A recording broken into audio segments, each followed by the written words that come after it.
เก้าไม้ใหญ่เตียนย่อมมีผีศาลาดีย่อมมีคนเฝ้าคนจะดีก็ตึงดีตั้งแต่ผ้าออมปอกคนจะวอกมันก็ตึงวอกเต้าตายคนใบไข่จ๋าหม้อแกงหนาไข่เดือดมีดจะบินจะบ้างก็ย้อนไม้เป็นตา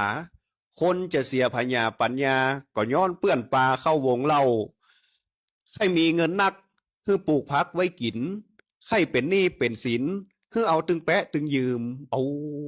บดีไปยืมไปแปะเปิ้นนักล้ำนะครับมีก็ไส้นะครับเน้อ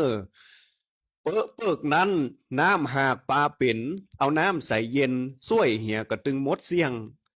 เทิงเป็นเจ้าจ้างมหาเศรษฐีหากเนี่ยบ่ดีไผ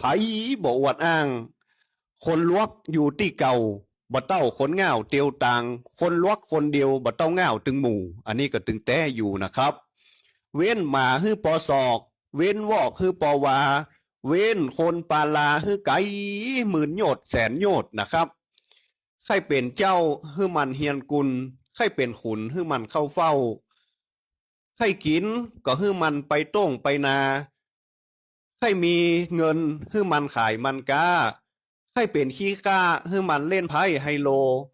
เนี่ยนาล่าก็เป็นขี้ข้าควายเอาเมียควายก็เป็นขี้ข้าลูกเต้าอู้ฮือเปิ้นฮักยากนักจักหวังอู้ฮือเปิ้นจังกำเดียวก็ได้กำพาป้อก็ยังปอแควนกำพาแม่ตีนแขวนต้นล่อนกินฮือปอคาบอาบฮือปอแหงแป้งฮือปอใจไข่ก็ฮือมันปอหมอน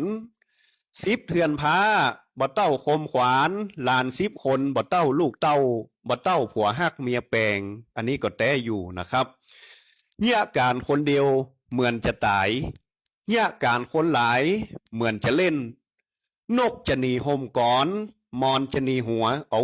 อันนี้มันก็ตึงบดีนะครับจับใจแห้งบ่แน่นใจกาจับใจหมอยาพยาธิหายเสี่ยงจับใจแห้งบ่แน่นใจกาจับใจครูบาพระน้อยบ่สู้อันนี้ก็ตึงแต้อยู่นะครับจับใจงูบ่จูใจเครียดจับใจเปียดบ่จับใจไม่การจับใจหลานทรมานใจอุ้ยจับใจมองเสิงบ่เปิงใจงิ้วให้เหมาะนะครับแมวบ่อยู่หนูล่าบ่มีคนเตือนคนว่ามันจังชิบหายเสลียมบ่แขวงเปิ้นลือว่าขมหัวใจบ่จมนี่มันก็ขมกว่าหั่นนะครับไข้ตายโหงคือมันขึ้นเก้าไม้ไข้ตายเป็นไข้คือมันนอนเมื่อวันคนเฒ่าปากหวานลูกหลานฮักคนเฒ่าปากนักลูกหลานก็จังแหมเหมาะนะครับข่าวเหลืองเปลืองผ้าห่มดำแดงบ่แหงบ่มันตายหลังด้าน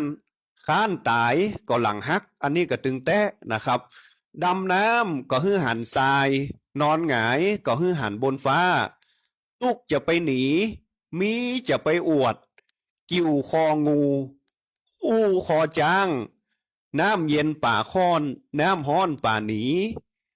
ไม้กดเอาไว้แปลงขอเล็กงอเอาไว้แปลงเกียวคนกดลูกเดียวใจการก็บ่ได้แหมเหมาะนะครับอ้อยกับจางแม่ห้างกับหนานส้มกับแม่มานหวานกับคนเท่าปะพาตวบเมื่อยามใกล้แจ้งปะจิ้นแห้งยามเมื่อเขี้ยวบดีตีกองแข่งฟ้าบดีขี่ม้าแข่งตะวัน